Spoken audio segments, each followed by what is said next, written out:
Taking it a little bit further, we're going to go right into the structure of the eye. So let's start with our first um, exercise of the day.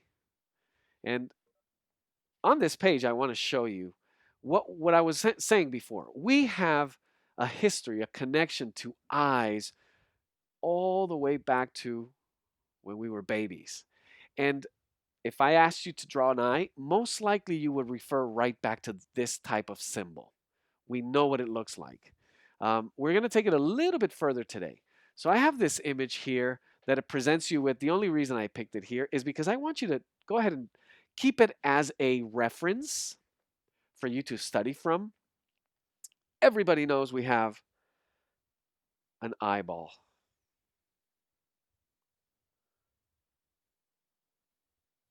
So there's my circle representing the eyeball. Within this eyeball, I have, again, according to the size, the iris, which is also circular. And within that, I'm going to make it a little bit smaller, the pupil. Now, the pupil usually is the darkest. I'm going to go ahead and fill it up, just leaving a little tiny space of white, which would hint at that light reflecting. So I'm going to make this way darker than the outer, in this case, the iris. So if the iris is 50%, the pupil was 100%. And then the white of the eye just stays white. Now to this, what I want you to follow up with is the following. For the front view, we're going to draw a line that goes from left to right in an upward direction. Right. And you decide how much of the iris to cover. So it could be right at the level with the pupil or a little bit above or even all the way up above it. What I want you to do is begin to recognize this line goes left to right upwards and then it curves right around the right side. But the important part is this. Now, on the bottom side, we have from the tear duct right at the base, again, with the iris, the line that goes in the same direction, right to left, it goes downwards and then curves up until this edge of the eyeball.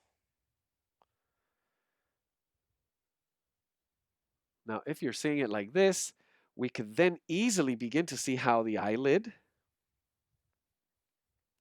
and the bottom section of the ocular cavity begin to form.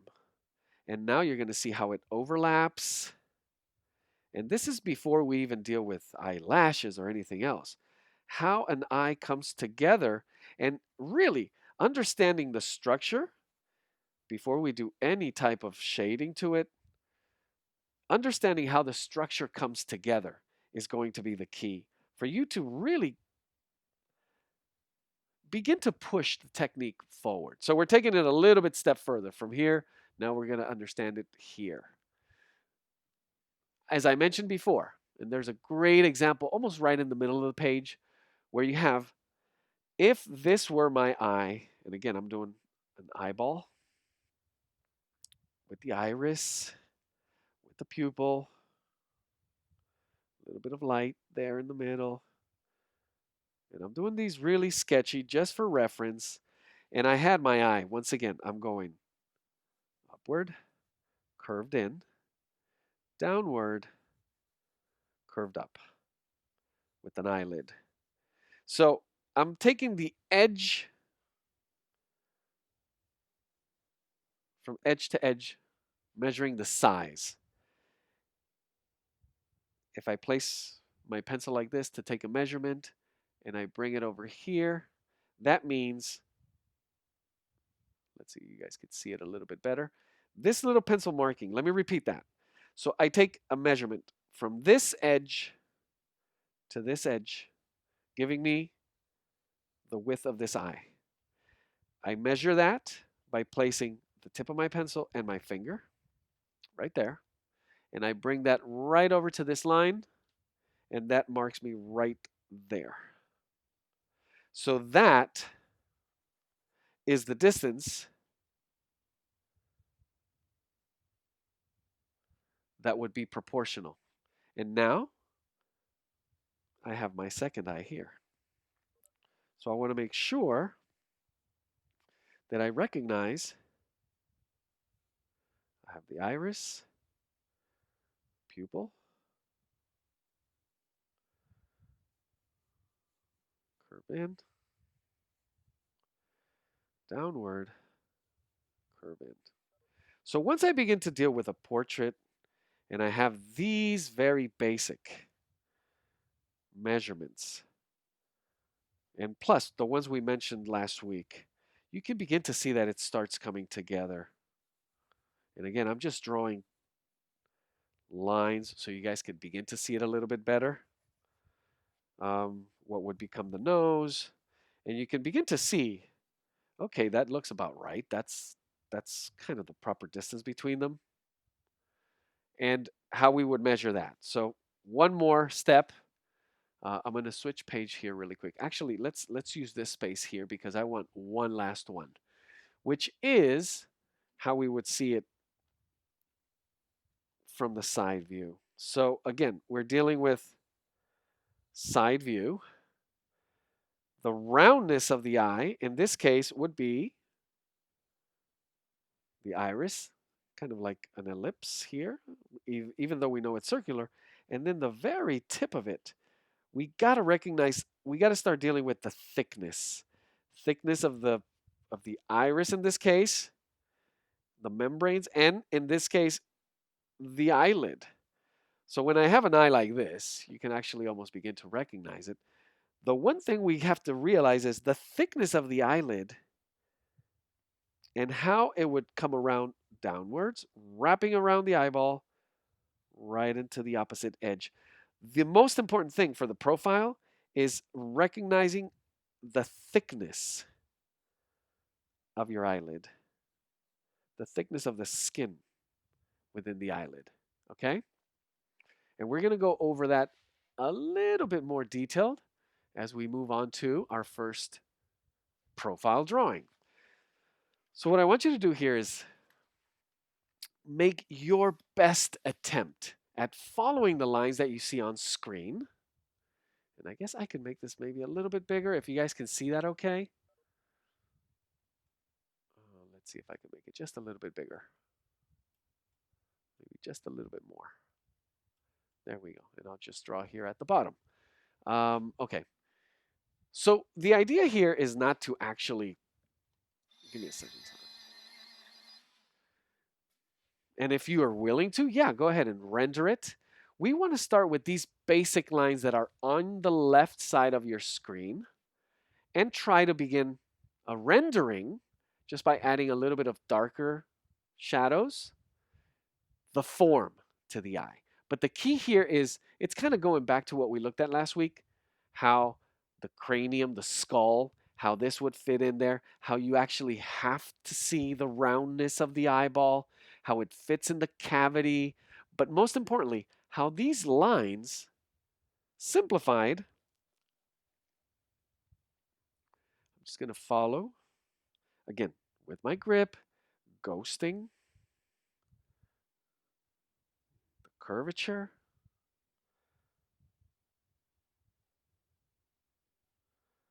no detail. I'm not trying. The moment we try to add detail to any line is usually when we begin to lose control. You want to remember the circle exercise. You're still kind of in that mode. So now that I have this, I can actually get a sense of the distance and the position for my eyeball. You could have started right with the eyeball and adjusted accordingly.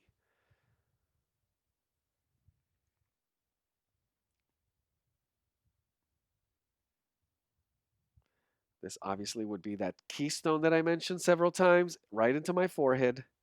Now that I have this distance on the profile view, I want you to begin to really examine. Notice what I was saying earlier about the thickness of the eyelid. That is what's going to give your eye realism. It's going to make it feel real.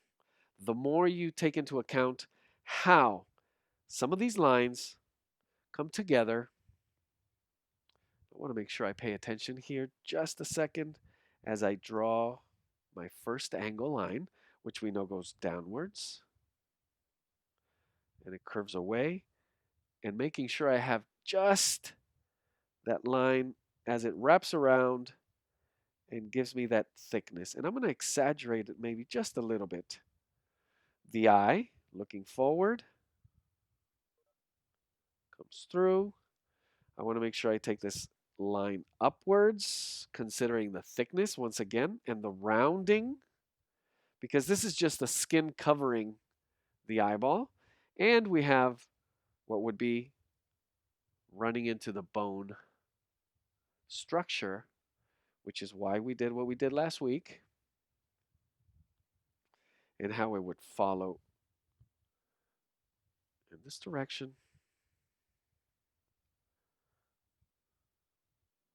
giving us the upper eyelid here. So this is taking it just a little bit further than the exercise we were just doing.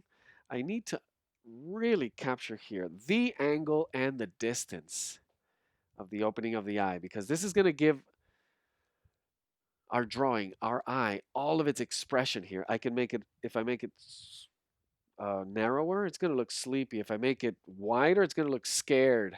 So we want to make sure we pay attention to the angle, ghost it. Once I have it there, I think that's about right. I want to make sure I, once again, notice the thickness and how it wraps around the eyeball. And that's all the trick. This is where you get this effect here and here is where you get a great drawing to just an average drawing. Because if you get this effect just perfect, right, which is again, insinuating, creating the illusion of the thickness of skin.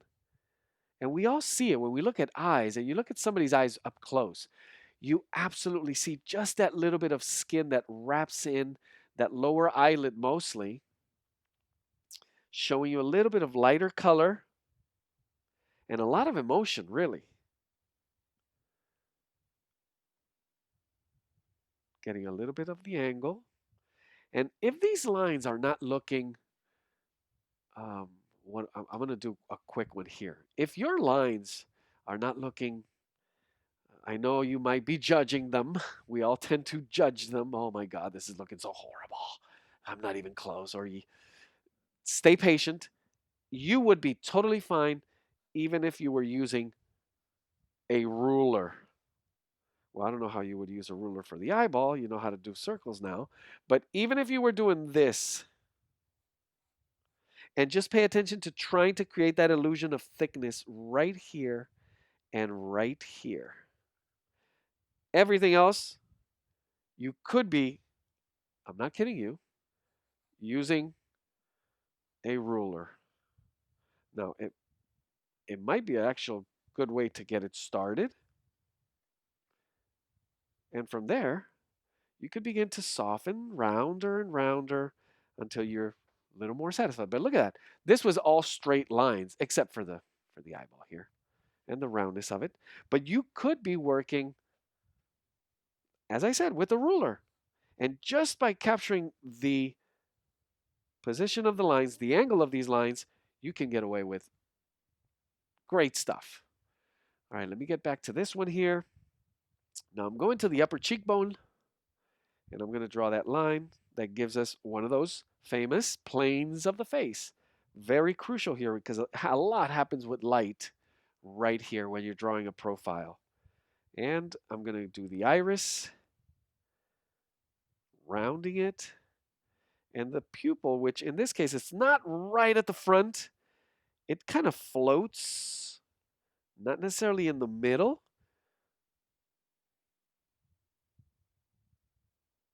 but just off of the front, giving us also the thickness, and it looks kind of gelatinous, of the iris. In this case, the cornea and all the anatomical names. You could take it always a little bit further. So if you're this far, we could take it even a little bit further. And we would want to add a little bit of that shading.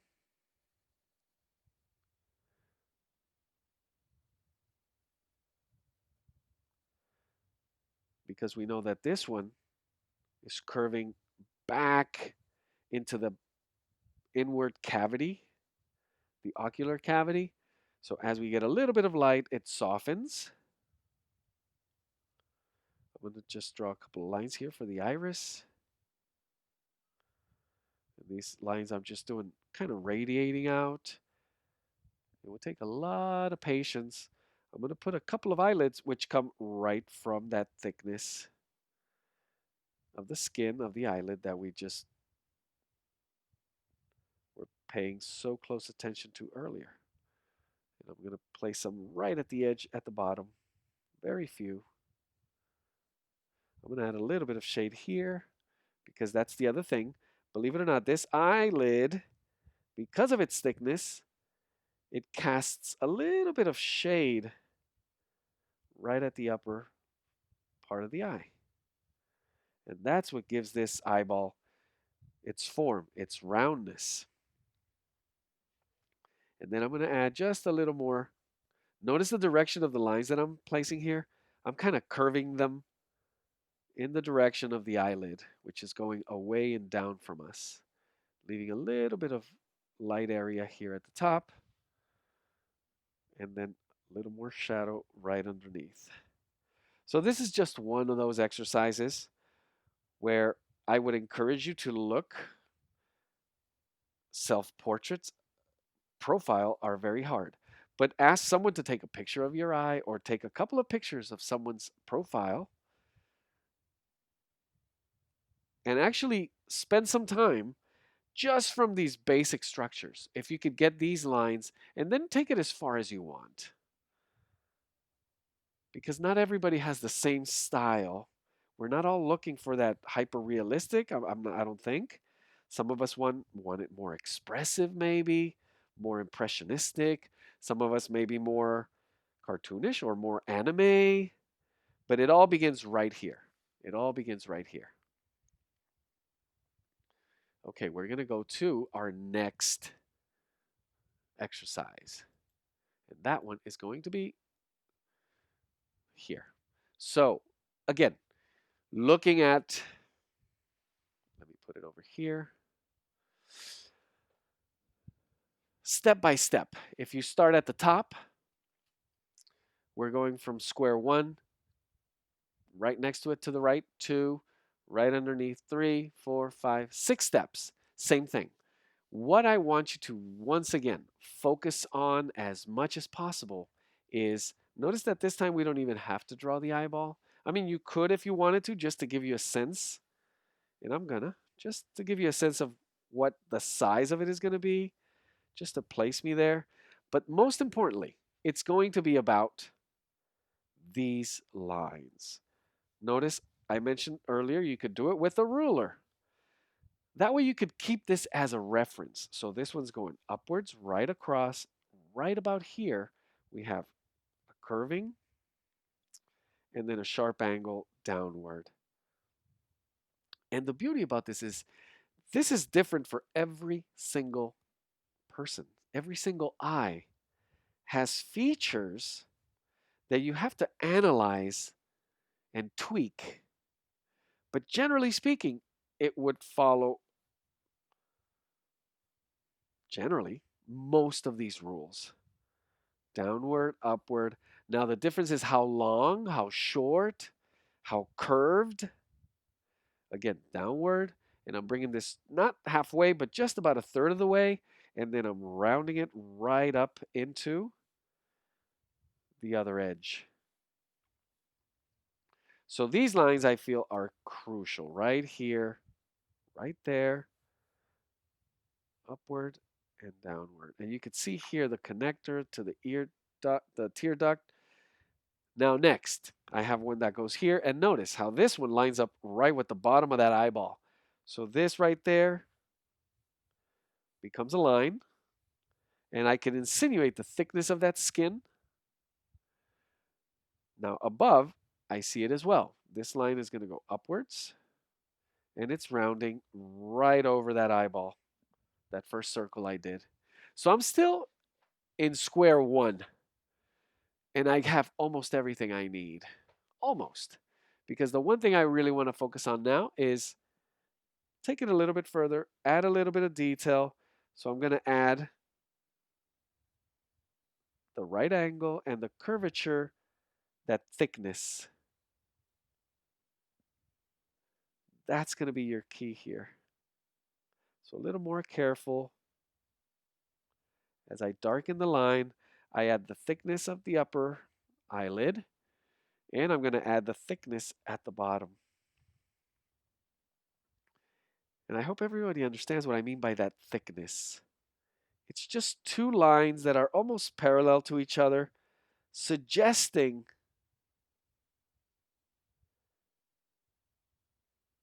the thickness of the skin that we see here. Just like that. I made it a little too thin, maybe. A little bit thicker right here. There we go. Now this thickness also helps us see this line that brings us, again, right into the tear duct. That would wrap around and create this gesture here. Darkening some of these lines as they come around. Not to get lost with too many lines. Always favor simplicity. Less is more. And I'm going to go right into the iris, giving myself somewhat of an idea that how much it covers at the top. And it just barely touches the bottom as it rounds. And I want it, again, we've been ghosting these circles for a reason. Now you are a master at ghosting these circles. And there you go. And I'm going to put a smaller one right in the middle of that.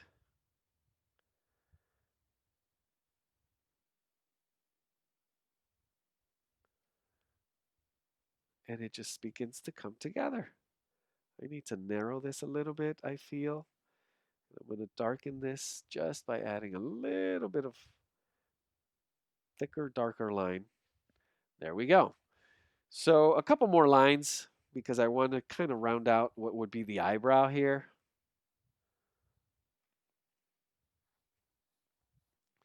And I'm done with square number 2, I think, pretty much. Square number 3, all we have to deal with from here on out, it's not necessarily lines, it's value. So I'm going to start with the eye. The pupil.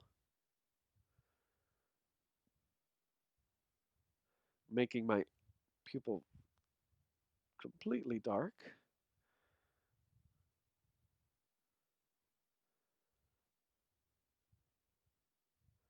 And here, the skill of your shading.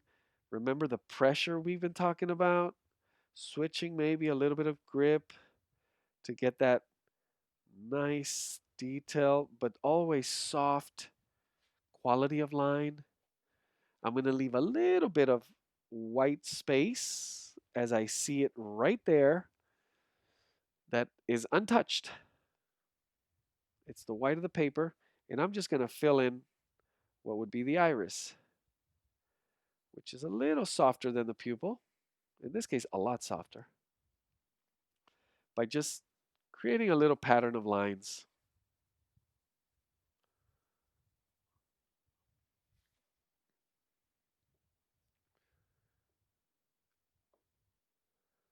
I want to show you a little bit closer so you can see what kind of difference with these lines we're actually doing here. There we go.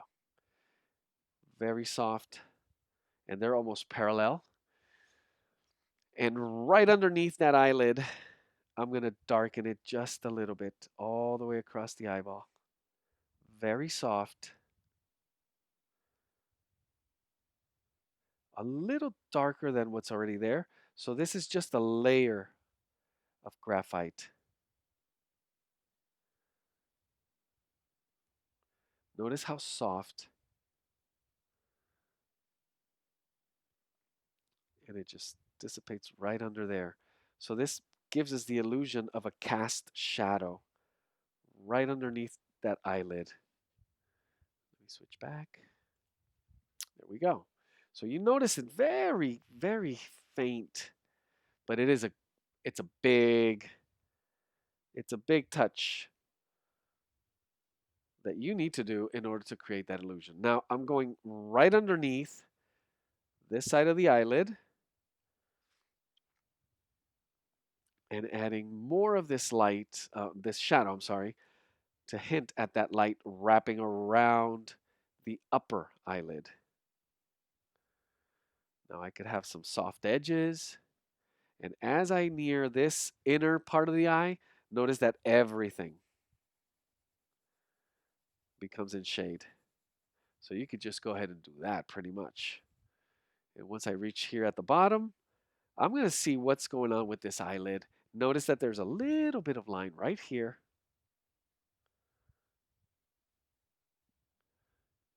And I guess, yeah, I did miss that from the previous box. And between that and the thickness, there's several little lines shading the eye upward this way. So we see the light coming from this side. Obviously, this is all going to be in shadow. Now there's a little more darkening right in here. What would be the tear duct? And I'm just going to add a couple of lines right here. Just to hint at that. So that would be square number 3. From here, all you do is you could actually switch pencils. All you want to do from here is, this is where we begin to add detail. So we begin to add the eyebrow. And however detailed you want to be with this, is where you really begin to apply your personal style. For me, not wanting to get too carried away, because what I study the drawings of the masters, and it gets to a point where they really remain, as I like to call it, in sketch mode all the way through. That makes it, for me, very rich. Now, there are some beautiful, hyper realistic drawings where you could not tell the difference between a photograph and a drawing. And if that's what you're going for, then yes, you're going to have to refine this part of your drawing, your shading. And the truth is, you really, really need to understand how light works. And I do teach a class about that, which is just, you have to just focus on that. How light affects forms, how to read in order for you to place the proper value, lightness, darkness, on your shapes in order to create that illusion of form. But as you're dealing with portraits, you're dealing with, as we did earlier, you're dealing with likeness, you're dealing with emotion. So somehow we put a little extra pressure on ourselves. And the tendency is to stiffen it. That's why I like to keep it relaxed as long as you can. And you would want to switch pencils at least once or twice here, as you begin light, light, light, and begin to work darker, darker. So now this is looking really light, but the fact is, I'm switching pencil really quick, and I'm going to do a big jump from 2B to 6B, just so you guys could see the difference as I add some layers.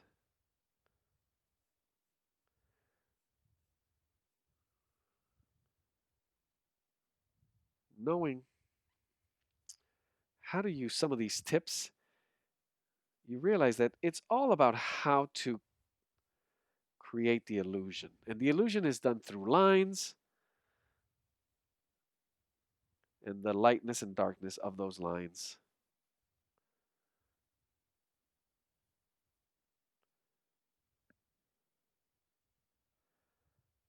Where to put your attention and create an area of focus. But for the most part is what details to leave in and which ones can you do without. And for me, that's the one I look at the most. How much of it can I leave out and still have everyone look and read all of the information? Sometimes, let's see, where are you? Sometimes that's all you need. Most of the time, we want to go further than this. And that's what we're working towards. But again, I say the range is however far you want to take it. Okay, so we're going to move on. And again, this is an exercise where you would have to keep exploring varieties of it. So looking in the mirror, taking pictures, working from photos, reference photos, and just once again applying those basic simple lines in this same format from square 1 to 2, 3, 4, 5, 6. How far and which step, which elements in each step I need to develop.